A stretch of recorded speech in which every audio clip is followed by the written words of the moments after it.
Привіт всім! В цьому відео хотів розповісти про заміну підшипників у редукторі Кущереза Щіль FS450.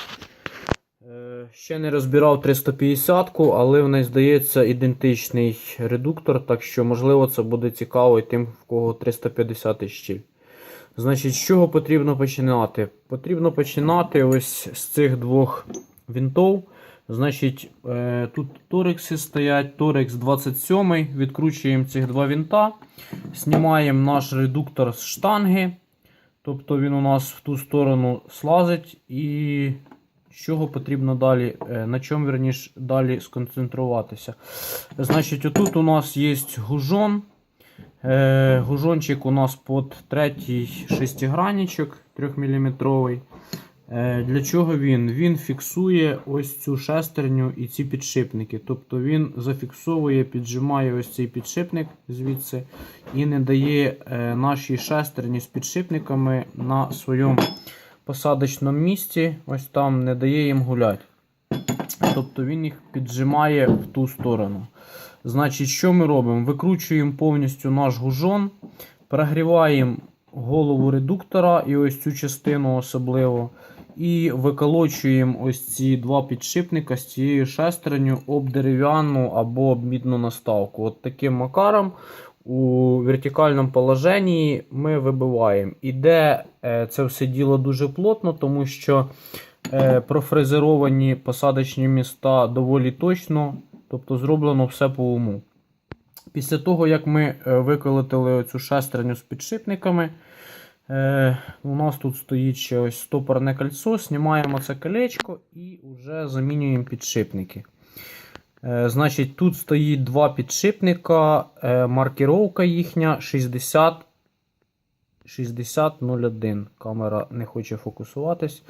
Значить, далі що у нас? Далі у нас ось іде це все діло, воно тримає нашу гарнітуру, тобто або пилку, або ножі.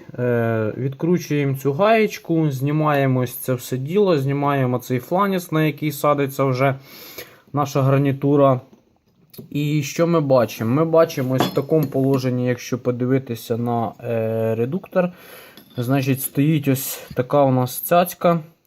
У ній є 4 отвора. Один із отворів ось цей для фіксації нашої гарнітури, щоб її можна було відкрутити, якось її зафіксувати. Значить, коли ми відкручуємо ось 3 болтика, болтики у нас також під 27-й торекс.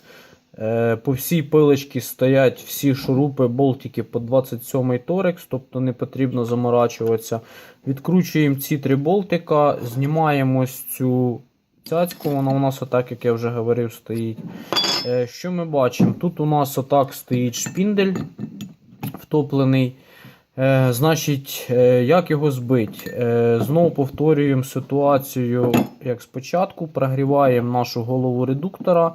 І ось оцим ребром, щоб наш підшипник не торкався виколотки нашої, це або дерев'яна, або мідна брусок буде. І об нього от таким макаром, ударами вибиваємо наш шпіндель. Також дуже тяжко виходить, все зроблено, профрезеровано, ось посадочне одне місце і інше дуже добре. Тобто робилося все по уму.